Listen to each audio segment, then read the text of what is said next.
j'ai le plaisir d'accueillir Jean-Yves Henry. Bonjour. Bonsoir. Vous êtes directeur général chez Epicure AM. Peut-être un mot sur cette jeune maison ? Alors Epicure AM est une société de gestion de portefeuille qui a été agréée en mars dernier par l'AMF, mars 2021 pardon, par l'AMF. Alors c'est une jeune société mais qui est constituée de vieux briscards. L'un n'empêche pas l'autre. Exactement, merci.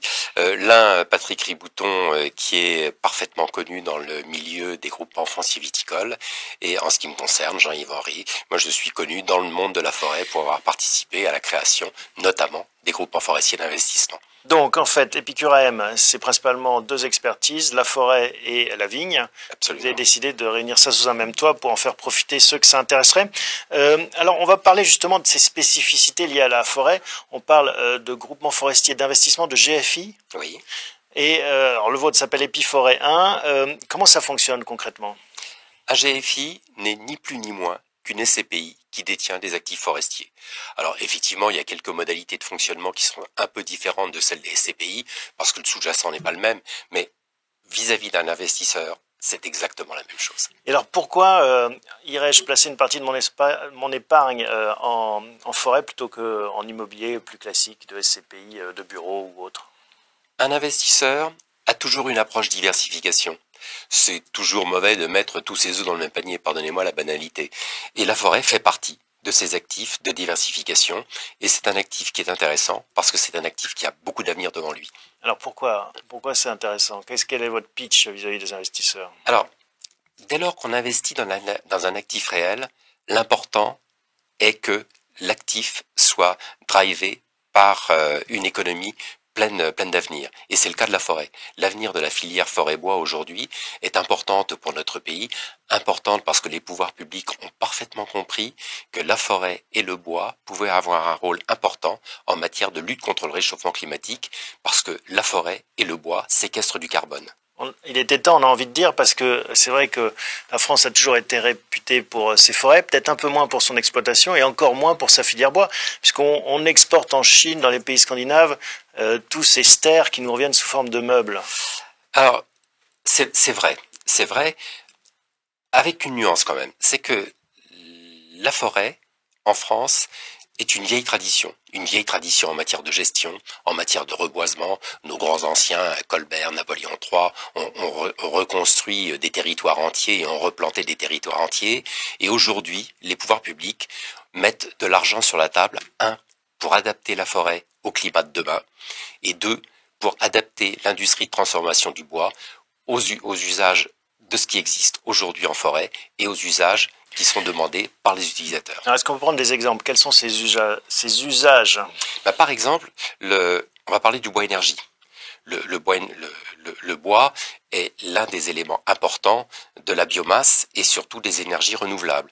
Aujourd'hui, le bois énergie a été utilisé largement pour la fabrication d'électricité, avec des prix qui sont plafonnés pour permettre aux industries de gagner largement leur vie. Deuxièmement, il y a des unités de fabrication de granulés de bois qui se sont développées en France de façon importante. Je crois que c'était pas bien les cheminées, qu'il fallait les interdire parce que ça rejetait trop de fumée, justement. Oui, vous avez raison. Ça, c'est un des problèmes, justement, du chauffage au bois. Mais aujourd'hui, c'est-à-dire l'émission de particules fines. C'est vrai qu'il y a certaines régions, par exemple la vallée de l'Arve, qui est bien connue en France, où les émissions de particules fines à partir de bois sont plus importantes que celles à partir des camions diesel. Pour autant, aujourd'hui, il y a des progrès importants qui ont été faits en matière de foyers fermés pour faire en sorte qu'il y ait beaucoup moins d'émissions. Et puis, deuxièmement, à partir du moment où on utilise des granulés, il y a beaucoup moins d'émissions là aussi. Donc le bois énergie, le bois construction, on en parle beaucoup, j'imagine aussi, le bois mobilier, enfin il y a plein d'usages finalement qui reviennent sur le devant de la scène. Exactement. Vous parlez du bois construction.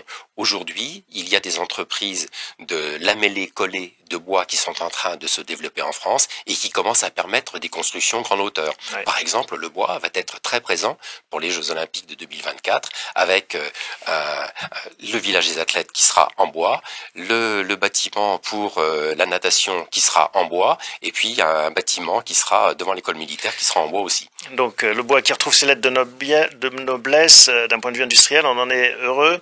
D'un point de vue climatique, vous avez mentionné ce sujet, c'est vrai qu'il y a des inquiétudes aussi qui se font jour sur la survie de nos forêts avec ces changements climatiques.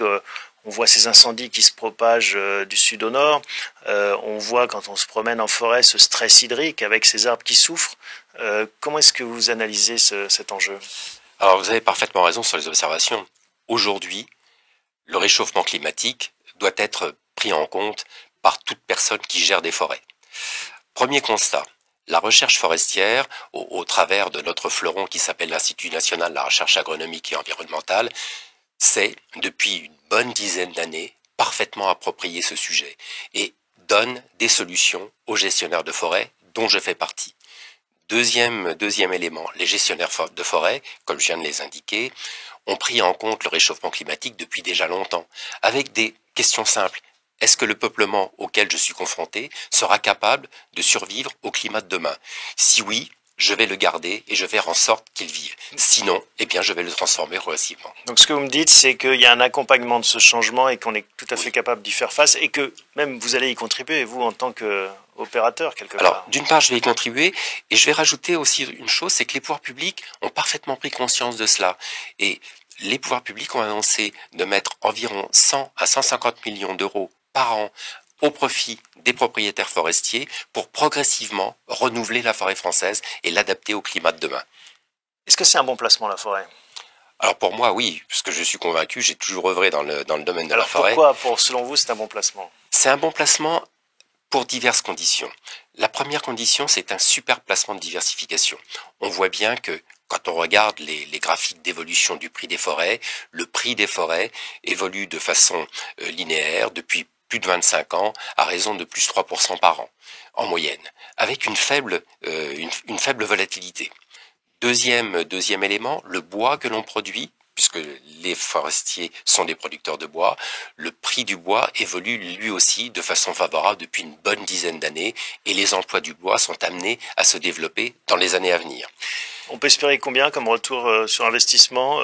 L'objectif que nous nous sommes fixés, c'est un dividende de 0,5 à 1% par an, au bout de 3 ou 4 ans, le temps de mettre en place le GFI et d'organiser la gestion de ces forêts. Et deuxièmement, une valorisation des peuplements sur une base de 3% environ par an, avec une particularité, on va jouer sur les plus-values liées au quota carbone volontaire. Et alors, il y a des incidences fiscales aussi sur ce type de placement. Les forêts sont traitées à part. Est-ce qu'on peut en dire les grandes lignes ou les intérêts éventuels? Oui, en fait, la forêt marche sur deux jambes. La forêt la jambe de l'entreprise. Le groupement forestier d'investissement est considéré comme une PME, productrice de bois, et à ce titre, il bénéficie des dispositions d'aide aux PME, à savoir une réduction d'impôt de 25% des montants investis. Deuxième élément, c'est de la forêt. Et à ce titre-là, le groupement forestier d'investissement bénéficie pour la partie forestière d'une réduction de 25% au titre des droits de succession ou de donation. Et enfin, au titre de l'IFI, c'est une entreprise et donc non exonérée de l'IFI. Vous avez l'impression que le rapport des Français aux forêts évolue aussi, comme beaucoup de choses, vous allez me dire, mais il y a une prise de conscience peut-être un peu différente de celle de nos aînés? Oui, parce que la population, elle vit de plus en plus dans les villes, oui, alors qu'avant, elle vivait de plus en plus dans les campagnes. Donc, à ce titre, ce que les anciens comprenaient parfaitement, une forêt, ça se coupe, ça se récolte, etc., etc. Aujourd'hui, la population des villes perçoit mal les coupes importantes qui peuvent être faites en forêt et les récoltes de bois importantes. Pour autant, les pouvoirs publics ont mis en place des instances de gouvernance et de dialogue avec les associations environnementalistes de façon à faire en sorte que la forêt puisse être cultivée et que le bois dont aspirent les gens puisse venir de nos forêts à nous plutôt que d'être acheté dans d'autres pays. Ben oui, si on veut des constructions en bois, il faut bien aller le prendre quelque part. Merci en tout cas pour ces explications, Jean-Yves Henry. Je rappelle que vous êtes le directeur général d'Épicure AM et puis longue vie donc à Épiforêt 1. Merci infiniment. On se retrouve tout de suite pour une séquence consacrée au SCPI avec le directeur général d'Arca, Reim.